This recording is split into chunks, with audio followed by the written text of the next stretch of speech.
ar, mais um Começo de Conversa, um programa de entrevista diferente, um bate-papo franco, aberto, sem censura. Seja muito bem-vindo. Nos últimos 2 anos, diversos setores da sociedade enfrentaram grandes obstáculos impostos pela pandemia do coronavírus. Para a educação, o quadro foi ainda mais desafiador, porque o afastamento do ambiente escolar, por muitas vezes, dificultou a assimilação dos conteúdos e deixou sequelas psicossociais em alunos e professores. Já na retomada das aulas, novos projetos podem ser vislumbrados, como a educação inclusiva e uma nova abordagem da capacitação de professores para cursos técnicos. No começo de conversa de hoje, nós recebemos novamente uma convidada muito especial para falar sobre esses temas, a diretora da Superintendência Regional de Ensino de Caratinga, Landislene Gomes Ferreira, a Landinha. No segundo bloco, teremos ainda a participação de Simone Camila Correia, diretora educacional, além da pedagoga Fabiane Ribeiro, mãe de Francisco, um garoto com transtorno do espectro autista. Logo após o intervalo, vamos conversar com essas convidadas tão especiais. Não saia daí, nós voltamos já já. Olá, estamos iniciando o primeiro bloco do Começo de Conversa, um programa produzido pela UNEC TV e retransmitido pela TV Sistec e Supercanal TV. Nossa convidada de hoje é a diretora da Superintendência Regional de Ensino, Landislene Gomes Ferreira. Landinha, seja muito bem-vinda aqui ao Começo de Conversa. Prazer é meu em estar aqui mais uma vez. É importante estar sentado aqui, trazendo a educação em pauta, né? Educação que precisa realmente estar em pauta, principalmente nesse retorno de pandemia. Por falar em pandemia, vamos lá, Landinha, como foi que a Landinha lidou com a pandemia? Então, você ficou recluso um período, ficou mesmo sem sair, como é que foi? Não, eu achei até que eu enfrentei, né? Devido até às pessoas que acreditavam na gente, que olhavam, né, para as nossas decisões, para as nossas ações. Então, eu enfrentei eu fiquei muito de frente, né, porque a superintendência, ela permaneceu aberta nos serviços internos. Então, eu vinha trabalhar todos os dias. Nós paramos apenas na onda roxa. E naquele período de lockdown, que Caratinga teve um momento curto, mas teve, né? De lockdown, só nessas 2 vezes que eu fiquei em casa. Que foi obrigatório, reclusa, né? E foi obrigatório, mas eu saí todos os dias para trabalhar e tivemos que enfrentar, né? Por estar à frente aí. Tomou a vacina? Tomei a vacina já as 3 doses. 3 doses. 3 doses. E acredita na vacina, claro. Acredito, com certeza, né? Fiz questão de estar tomando e lutei, né? Para que a educação não passasse na frente, mas que pudesse ser no início para que a gente tivesse essa oportunidade de retornar com mais segurança. E mesmo a gente tomando todo cuidado, né? A gente acaba se expondo muito. Você chegou a pegar Covid, não? Não peguei Covid, né? Eu trabalhei todos os dias, Coisa né? Boa. Tive todos os enfrentamentos possíveis e não peguei a Covid. Muito bem. Agora vamos falar da educação em tempos de pandemia, né? Como que foi lidar com isso? Quer dizer, aluno tanto tempo fora da sala de aula. Como é que foi possível passar conteúdo para o aluno? Como que a superintendência, que na área da sua atuação nessas cidades todas, vocês conseguiram lidar com isso? Então, são 24 municípios que a gente atende. Nesse período de pandemia, 89 escolas que nós, né, prestamos aí o atendimento. Agora diminuiu um pouco por conta da municipalização, mas durante todo esse período de pandemia foram 89 escolas atendidas em 24 municípios. O mesmo material que chegou na casa do aluno da cidade, ele chegou também lá na zona rural. Então, nós atendemos o alunado num todo com o plano de estudo tutorado, o PET, hoje considerado, né, um dos planos de estudo melhor do Brasil. Foi considerado o melhor, ele foi criado pela Secretaria de Estado de Educação de Minas Gerais, mas foi considerado o melhor, o mais completo, o que atingiu toda a camada da sociedade, todo o alunado, tanto da zona rural quanto da urbana. Então, mas o material muito completo. Material enviado para o aluno. Para o aluno. Ele foi elaborado para o aluno, contendo todos os conteúdos e todas as modalidades de ensino, né? De 1º ao 5º, de 6º ao 9º e de ensino médio. É interessante. Muito completo, doutor, interessante isso, que o pessoal da zona rural, por exemplo, pode ser que tenha mais dificuldade com a internet, por exemplo, mesmo aqui na zona urbana. Então, quer dizer que o material físico, é isso, impresso? Esse impresso isso foi para o aluno? Foi para o aluno. Interessante. Né? O aluno ele tinha acesso através das aulas online, ele teve acesso através da Rede Minas, né? As teleaulas, mas teve também o material impresso para aquele aluno da zona rural ou aquele aluno da cidade que não tinha acesso pela Rede Minas, não tinha acesso pelo celular, né? Não tinha acesso à internet, a gente sabe que é uma camada ainda expressiva da sociedade. Este aluno ele recebeu em casa esse material, e o material ele era para o mês todo, né?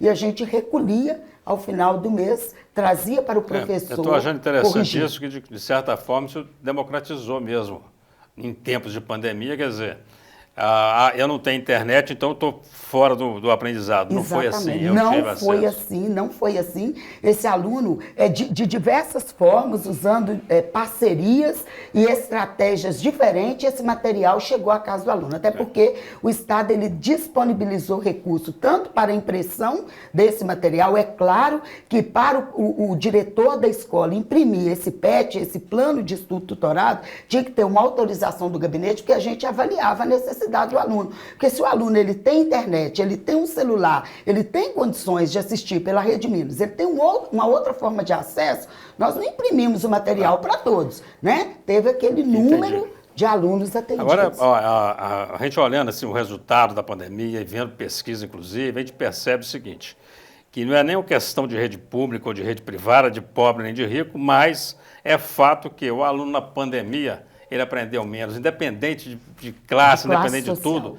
Eu vi pesquisa, inclusive, de escola privada boa e que chegou 2 anos depois com o aluno, assim, como se tivesse ficado sem aula, porque é uma coisa muito complexa isso.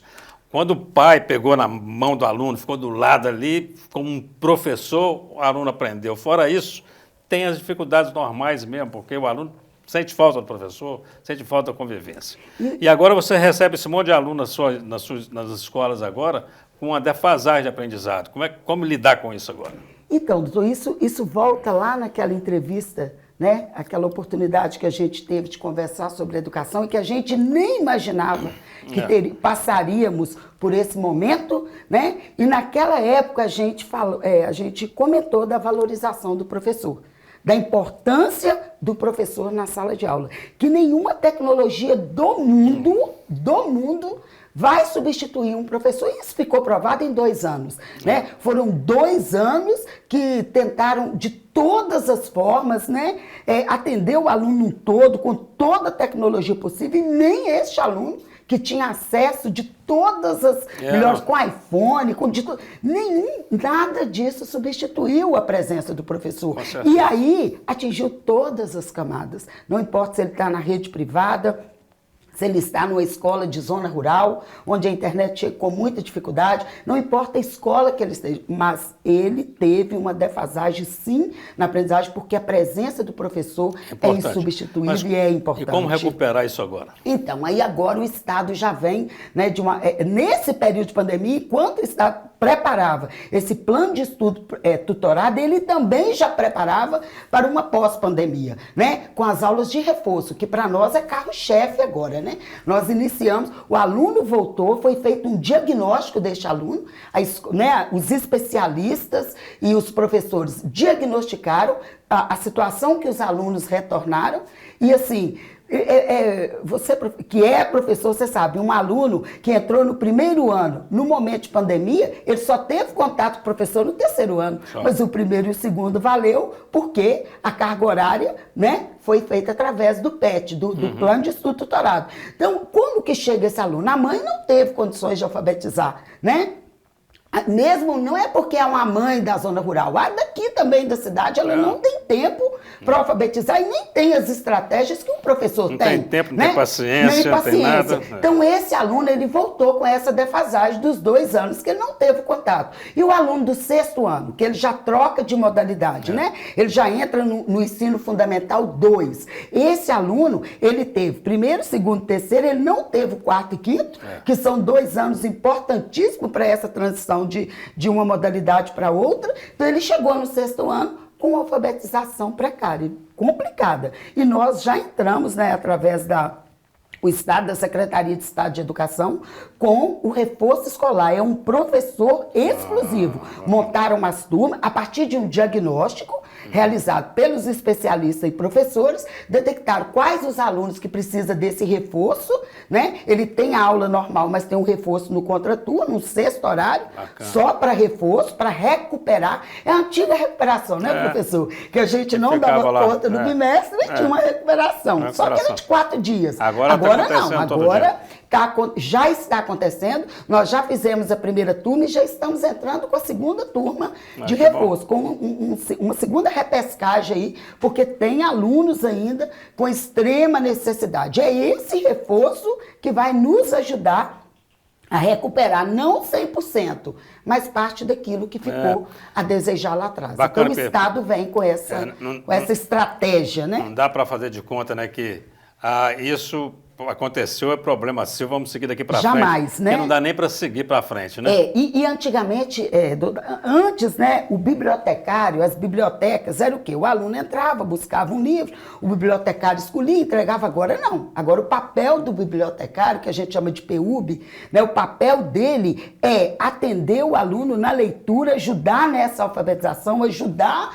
o aluno nessa questão do reforço escolar. Então, nós estamos, além do Estado que mandou o professor de reforço exclusivo, nós também estamos trabalhando com esse professor do uso da biblioteca, PUB, né? Professor do uso, na recuperação desses alunos. É mais do que pegar um livro para ler, é ensinar a ler. Bacana demais. Está tendo essa necessidade. Nandinha, 2 professores falando, nós já estouramos o tempo, vamos fazer um rápido intervalo, você não sai daí, a conversa está muito boa, estamos conversando aqui com a Landinha, superintendente de ensino de Caratinga. Nós voltamos já já.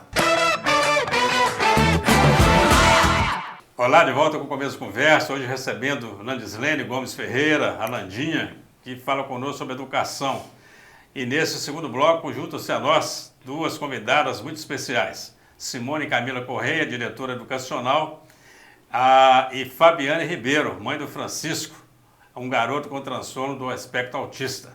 Nós vamos falar sobre educação inclusiva e seus desafios. Simone, Fabiane, sejam muito bem-vindas aqui. Obrigada. Bom recebê-las aqui. Esse é um assunto recorrente, né? Inclusão. Quando a gente fala, eu começo perguntando para você, Simone, educação especial e educação inclusiva. Nós estamos falando da mesma coisa, não? Não, nós temos aí dois significados diferentes, né, para atender essas modalidades também diferentes. Quando a gente fala em educação inclusiva, nós estamos falando daquilo que a educação tem que ser, inclusiva, né? Aceitar e valorizar os estudantes com tudo aquilo que ele traz, né? Com a sua diversidade socioeconômica, cultural, né? Com tudo aquilo que nos faz ser diferentes um do outro. Isso é incluir. Né, você valorizar e atender o outro dentro da sua diferença, da sua diversidade.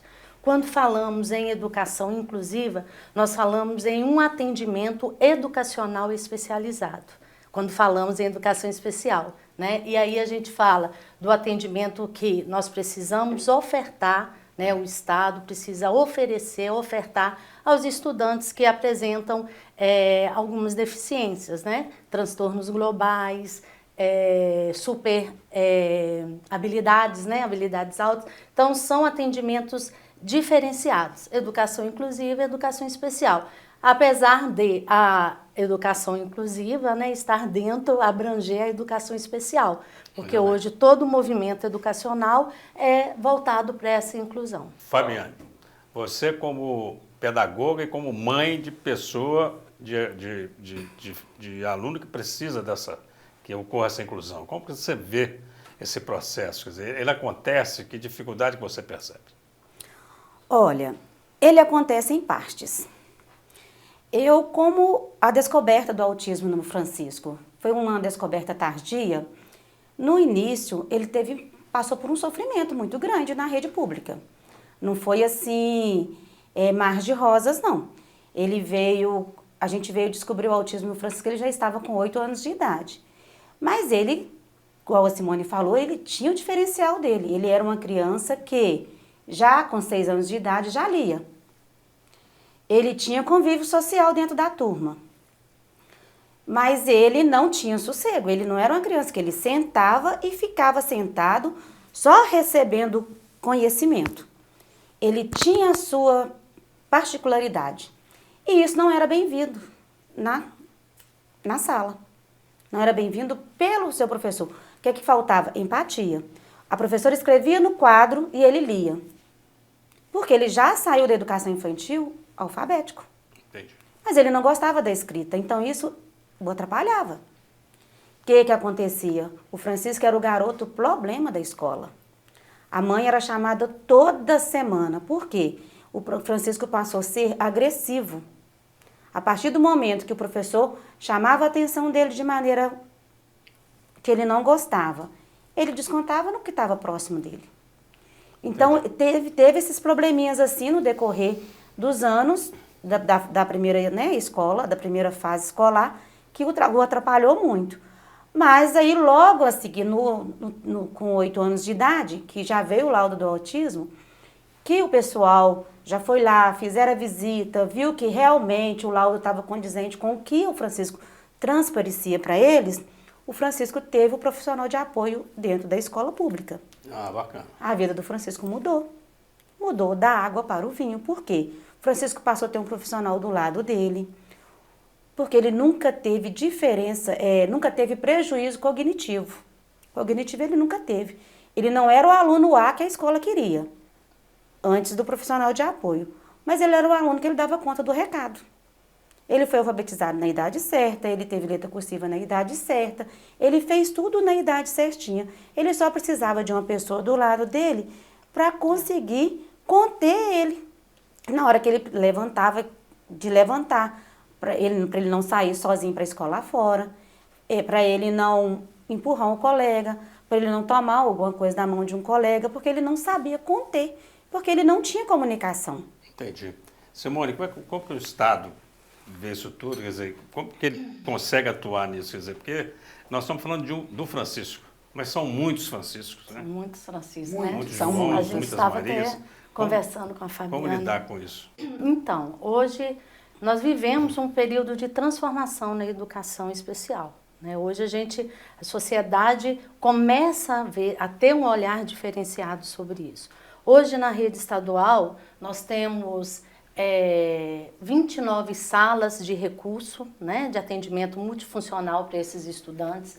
Nós já temos na rede 260 professores de apoio, como a Fabiana disse, né, que dá esse suporte para que esses estudantes sejam bem atendidos.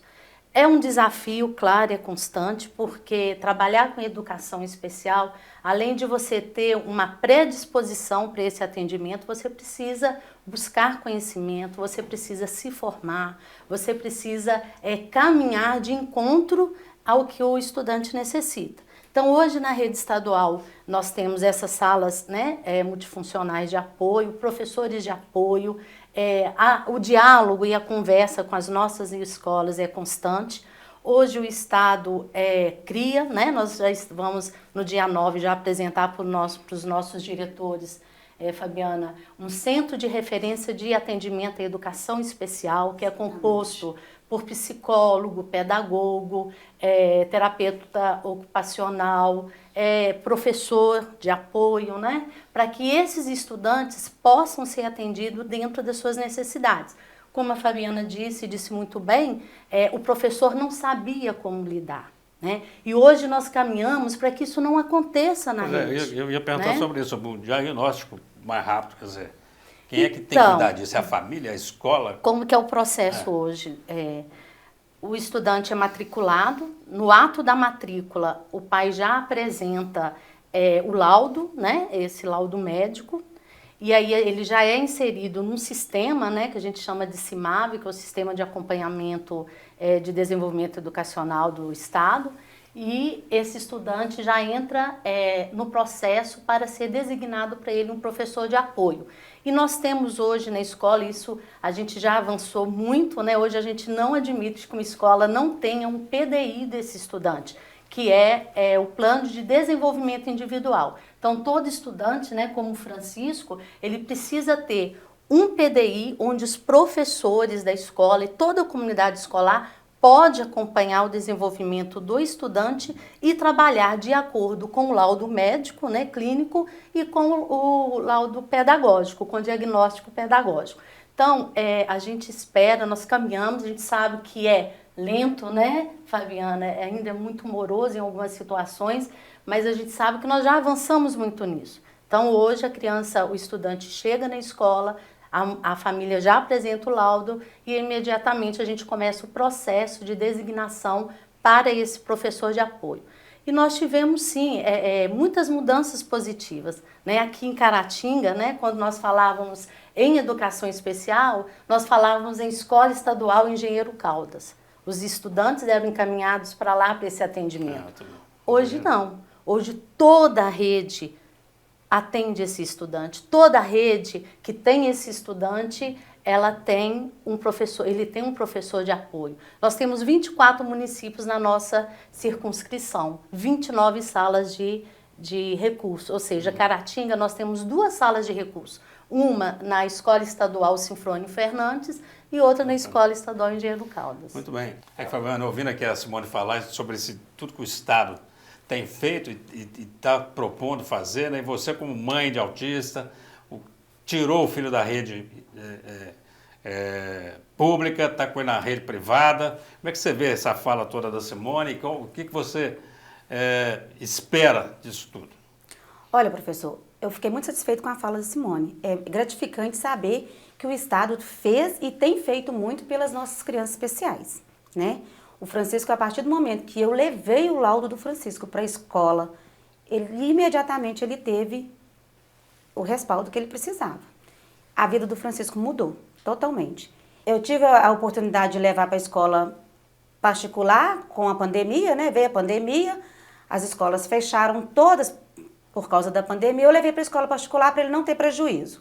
E realmente não teve, porque na escola particular veio as aulas online e ele ficou totalmente, não teve prejuízo nenhum. Mas eu fico agradecida, porque o Estado me atendeu na hora que eu mais precisei. Eu sei que é direito do autista e das crianças com altas habilidades ter um professor de apoio. Está na Constituição, inclusive, isso, né? Essa inclusão. Exato. Tanto ter um professor de apoio na escola pública quanto na área particular. Graças a Deus, o Francisco, igual eu já havia dito, o Francisco não tem prejuízo cognitivo. E ele está sendo atendido também, né, igual o senhor já sabe, na rede particular também, com um profissional de apoio também na área particular, na escola particular. Então, eu gostei muito da fala da Simone, porque o Francisco também fez o uso da sala de recurso também na Escola Sinfrônio Fernandes. Assim que chegou o professor de apoio, a escola já direcionou também para a Escola Sinfrônio Fernandes e o atendimento foi 10. E eu espero que o Estado continue com esse atendimento, porque as nossas crianças precisam ser visíveis. As nossas crianças precisam desse acolhimento, desse atendimento, desse aconchego, desse carinho, porque é lá que eles aprendem. É que fica cada vez mais efetivo, né? Para que não aconteça justamente o que aconteceu com o Francisco, que tem que passar por todo um processo primeiro, até que se até descobrir o autismo, né, professor? E eu buscando esse autismo, eu buscando essa deficiência, alguma coisa que ele tinha desde os 4 anos de idade, né? Eu sempre correndo atrás, mas o laudo veio só com 8 anos de idade. Ô, Fabiana, muito obrigado pela sua participação, nosso tempo acabou. Simone, muito obrigado mesmo por te receber aqui. Foram muito esclarecedoras, né, as suas falas. E Landinha, fica quietinha aí, você não sai daí, nós vamos para um rápido intervalo, já já nós voltamos com mais Landinha, nossa superintendente de ensino. Olá, estamos começando o terceiro e último bloco do Começo de Conversa. É você que chegou aí agora, pode acompanhar aí um final de bate-papo sensacional com a Landislene Gomes Ferreira, a Landinha. Landinha, que segundo bloco bacana que nós assistimos aí, hein? Pessoas apropriadas para falar do assunto, né? O assunto é bacana demais. Agora eu quero falar de um assunto muito emergente, muito importante, que está mexendo com muita gente, que é o Trilhos do Futuro.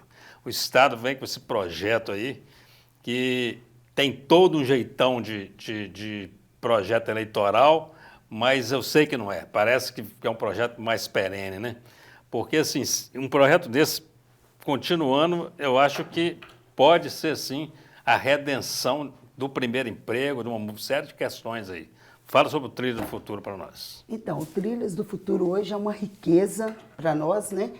Principalmente depois de um momento pandêmico, né? Onde nós tivemos que estar lutando para trazer o aluno do ensino médio, porque hoje as nossas escolas estão cheias, os alunos voltaram com muita vontade, mas o ensino médio, os alunos do terceiro ano do ensino médio, que já estão aí com 17, 18 anos, 16, 17, 18 anos, nesse período de pandemia, eles arranjaram um trabalho.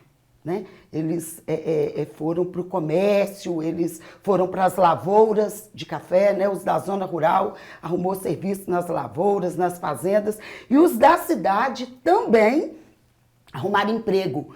E no retorno, a gente já sabia desse desafio, que ele seria, o Estado sabia desse desafio, nós sabíamos, os diretores cobravam, porque estudar em casa com o PET e trabalhar era tranquilo, ele trabalhava o dia todo, à noite ele ia lá e fazia o PET, né? Ele não entrava na aula online, mas fazia o PET, entregava carga horária garantida, ok. Mas voltar, deixar o emprego, ter que decidir entre o trabalho e a escola, então nós tivemos aí um desafio enorme. E aí o Estado entra com cursos técnicos nas escolas, liberou muitos cursos técnicos para as escolas, mas também esse técnico, já o Trilhas do Futuro, com o aluno recebendo uma bolsa para fazer. Né? Pois eu achei isso uma bolsa significativa. Achei interessante porque assim, o aluno, quando ele tem condição financeira, a família tem uma condição financeira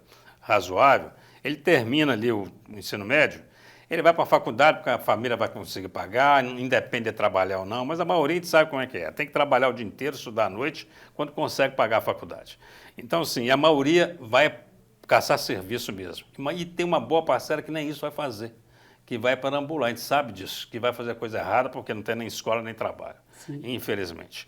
Então, assim, essa garantia de que você pode estudar, fazer um curso técnico, e vou te dar uma bolsa aqui, isso é um benefício muito importante, né? Porque isso parece que é dar boa vida para o sujeito, mas não é não. Quer dizer, você está falando com ele, você pode estudar, meu filho, você pode estudar tranquilo, que você não vai precisar de arrumar emprego para poder cobrir o mínimo que você precisa. E o Trilha parece que vem cobrir isso nessa lacuna. O Trilhas é exatamente isso, né? Você pode, o que você acabou de falar, pode vir estudar, porque você vai ter uma bolsa de estudos, né?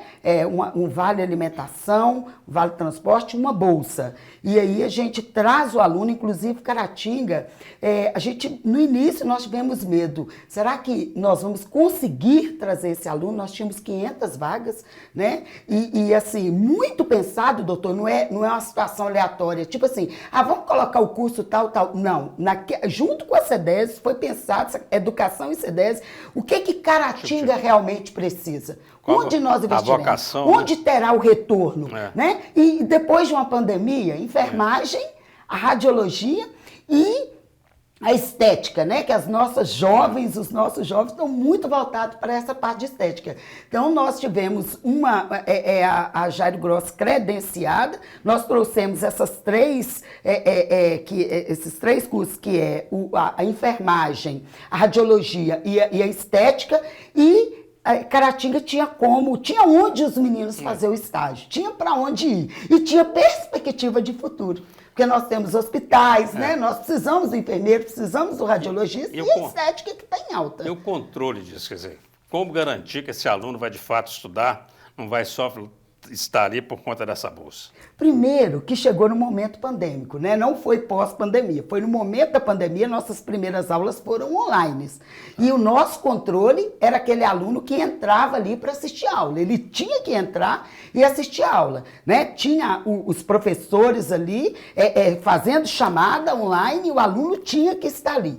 E o nosso desafio e quando voltar presencial? Esse menino que está lá em Tarumiri, porque eu tenho aluno de todo o entorno, doutora Gil, de Paba, Tarumiri, Córrego Novo, Pingo d'Água, de Patrocínio. Aí você fala, mas Patrocínio está aqui do lado, mas é na zona rural. E zona rural distante, que o aluno desce do ônibus e pega a moto, isso tarde da noite, e acaba de chegar em casa.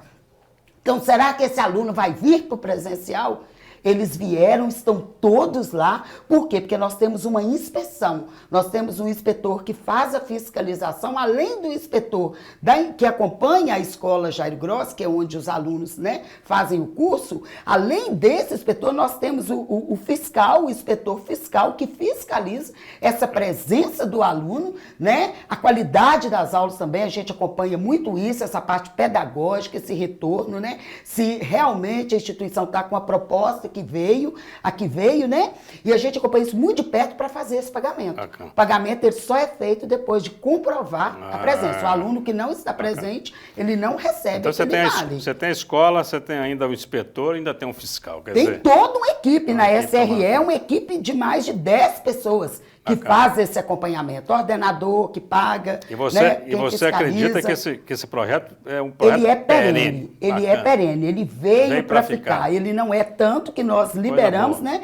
Eram 500 vagas e nós tivemos, importante dizer, 500 vagas, 2.539 inscritos para 500 vagas. Então, assim, a gente viu que atendemos os 500, mas ficaram 2.000 e tantos aguardando. Agora nós liberamos mais quase 200 vagas e tivemos, assim, não conseguimos ainda atender a todos. E é uma proposta do governo de Minas, é uma proposta da Secretaria de Estado de Educação dar continuidade, atender mais, porque a sede do jovem para voltar, para estudar é muito grande. O jovem quer estudar, ele só não tem condição. Então, ele com condição de estudar, ele vai estudar com certeza. E isso para o Brasil, para o mercado, isso para a vida toda é grandioso. Grandioso, né? E agora vamos falar um pouquinho, nosso tempo lá vai correndo demais, formação de professores. Esse curso não é nem de capacitação, a gente chama de capacitação, mas é grande, né? É um curso muito grande, né? Porque nós estamos falando aí de cursos de pós-graduação, mestrado, me parece até doutorado. E doutorado, né? Como é que o Estado entra nisso? Como é que isso funciona? Então, além do Trilhas do Futuro, que atende o aluno, o jovem, nós estamos agora já, né, aberto aí, já terminaram as inscrições, já está nesse processo seletivo, né, porque não tem as inscrições, foram muitas inscrições e nós estamos aí agora com o Trilhas Educadores. O Trilhas Educadores é para o professor efetivo, o servidor. Na verdade, não é só o professor, atende todos, né, os servidores da superintendência, todos os servidores da escola, desde o professor, atender, diretor, ativos e que não estejam assim já no momento de aposentar, porque ele tem que dar um retorno depois para o Estado, né, para a sala, para o chão da escola, ele tem que retornar com essa, né, essa capacitação muito maior do que uma capacitação. E nós temos aí pós-graduação, né? Nós tivemos a instituição Caratinga, nós tivemos a FUNEC credenciada com mais de 30 cursos de pós-graduação, nós temos mestrado e doutorado. Foram 8 faculdades em Minas inteiro, né? Nós temos a de Caratinga participando com pós-graduação. Então, as inscrições aconteceram a todo vapor, toda escola onde tinha um efetivo, aconteceu a inscrição. Bacana demais, porque é uma oportunidade do servidor. Porque um curso de mestrado é caro, um curso de doutorado é muito caro. Né, então, assim, um curso que o Estado vai bancar e que vai cobrar dele um retorno para dentro da própria educação, achei fantástica essa ideia. Nandinha, nosso tempo acabou, infelizmente. Que pena. Muito bom conversar com você. Você tem um minuto aí para as suas considerações finais, você vai se dirigir para essa câmera aqui, ó, deixar o seu recado aí para os telespectadores e para os internautas. Então, nós estamos voltando, né, de um momento de 2 anos de pandemia, nossos alunos, nossas crianças em casa, nossos jovens em casa, né, e agora voltando a todo vapor, né, os nossos alunos dentro da escola e com esses projetos tão importantes da Secretaria de Estado de Educação, o novo ensino médio, o Trilhas Educadores, o Trilhas do Futuro, né, o reforço escolar. Então, cuidar mesmo desses jovens, desses alunos, porque o nosso futuro depende de uma educação de qualidade hoje, do que nós fazemos hoje, né? Para os nossos alunos e para os nossos professores. É muito gratificante estar aqui. Eu acho que a educação, ela merece estar sempre em pauta. Eu quero ser convidada mais vezes, doutor. Com certeza. E será. Obrigado, Nandinha. Obrigada. Muito bom te receber aqui, querida. Estamos caminhando para o final do Começo Conversa. A você que nos acompanha, obrigado pela audiência. E até o próximo programa, se Deus quiser.